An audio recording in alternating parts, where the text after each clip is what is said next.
Today, when we look back over 35 years of this war on AIDS, we see that many of the things they stated were not true. Once you're diagnosed with a proper gold standard test, then you're going to die of AIDS. It's just how long can we keep you alive with antiretrovirals? None of the people I know deny AIDS. None deny HIV. Some challenge whether or not HIV by itself is causing 30 conditions. Others believe that they're cofactors. Looking back, I have been able to see that lifestyle modification, including a really healthy plant-based diet, intelligent and proper supplementation, holistic therapies such as vitamin C drips, ozone, humanistic psychotherapy, exercising, and a very powerful positive immune modulating protocol was able to take people with full-blown AIDS and HIV infection and return them to a state of health. Had I not seen the lab results with my own eyes, I probably would not have believed that something like this was possible. So I studied and I watched and I saw no less, in the time that I was there, I saw no less than 8 people completely reverse AIDS. I had never seen this in the medical community in the hospital. We had lot of patients. We had good results, very good results. In fact, there were some patients that they were absolutely convert from positive to negative. More or less, I cannot give you exactly how many there were, but 10 that I know. Here were people who had improved and in some cases reversed their AIDS. We did all-day conferences where we invited people from around the world who were making positive improvements with people with AIDS. 1,700 people showed up throughout the day, not a single member of the media. We had the Apollo Theater for 3 state days with people wanting to know about these alternative approaches, not a single word in the media. Why didn't the media cover the story that ozone in vitro, same test tube, kills the AIDS virus? Linus Pauling's Institute of Virology showed that vitamin C can kill the AIDS virus, the glutathione. There are many, many different things that have been shown to do this. And I'm concerned that people will once again start looking for a drug combination and forget that we have live human bodies who have gone from having AIDS to normal, who've been HIV positive, who've never converted into AIDS, and who have gone from HIV positive to seronegative. I have 2 of those here. Now this should make a headline. This won't get any attention. I'm Tony Brown. In a moment, good news about AIDS and HIV. This man has been helped. I brought 2 other people on your show 3 years ago.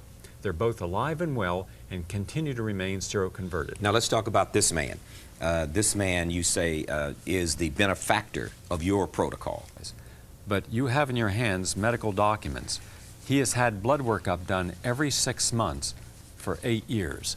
So we have before, during, and after blood workups showing from AIDS, not just HIV infection, from AIDS, and one guy who couldn't be here this morning, he's stuck in traffic, we just found out, and at some other time you might want to interview him, he had 22 different life-threatening illnesses. He had endocarditis, he had encephalitis, he had Kaposi's sarcoma, he had pneumocystis carinii pneumonia, he was in St. Vincent's Hospital near death on several occasions, and today he is completely healthy also. Now, you were with him, you know him, you've seen his records, I have his records, so I would only make statements about people that I have their medical records that are open for people, any people well, I want to see it. I asked Al and you to bring medical records along today, so whatever statements are made, I would have evidence and presenting them to this audience that there was some type of paper trail.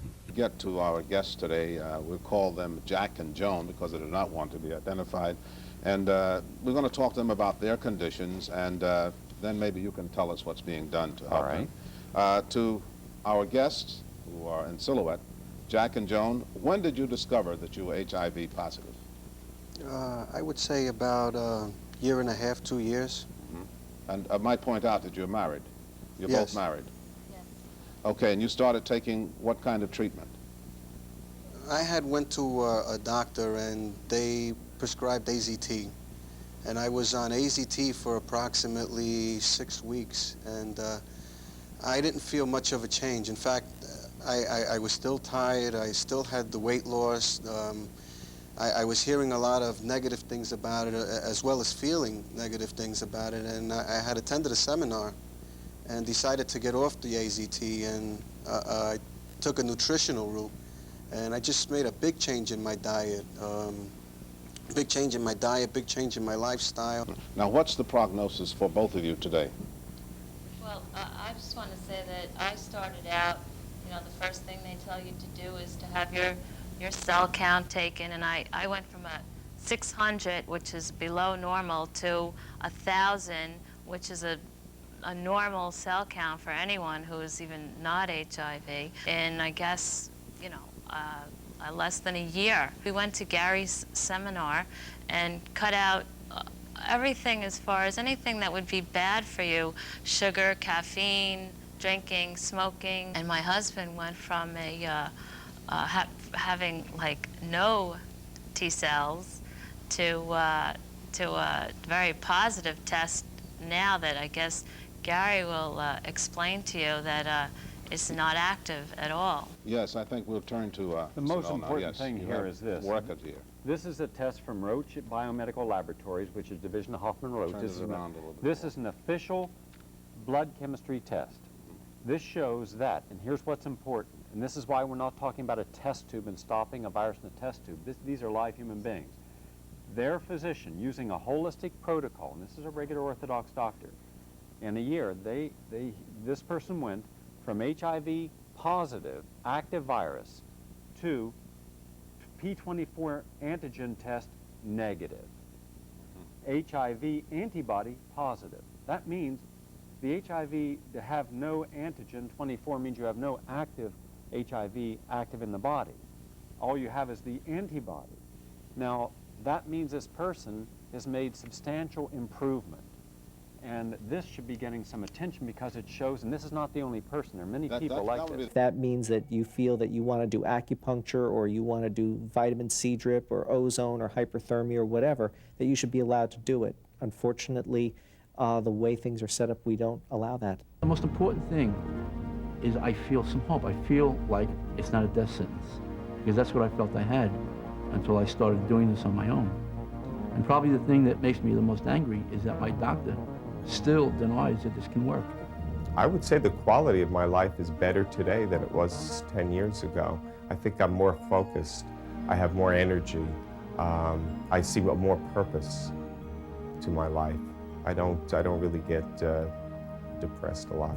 The fact that out in the field, in small clinics all over the country and indeed around the world, people are finding methods of survival, of improving quality of life, extending the length of life, stopping opportunistic infections, and they're doing it using a variety of approaches, many of which are non-toxic, minimally toxic, that use natural medicine, and that use some strategically placed conventional drugs. But all of those approaches, because they tend not to be the high-profit drugs, they're not getting federal research, and of course they're not getting private pharmaceutical money being put into them, and therefore we don't have this knowledge being systematized and spread out to the general public through the medical community. I know the political part of it now. I know a lot about it, and it saddens me to see what's really going on. It's all about money. You've been given hard prima facie evidence from doctors, from dietitians and nurses, from patients with their medical records and scientists that I was able to seroconvert in one group 10 patients, in another at the center 8 patients, but all of them got better, even if they still remained HIV positive. That no one is denied AIDS or HIV infection. We simply challenged that everything coming from the so-called epicenter of AIDS dogma out of Washington, that it wasn't accurate, that there were more humane and more scientifically valid ways of going about helping people with AIDS. So then I was called an AIDS denier.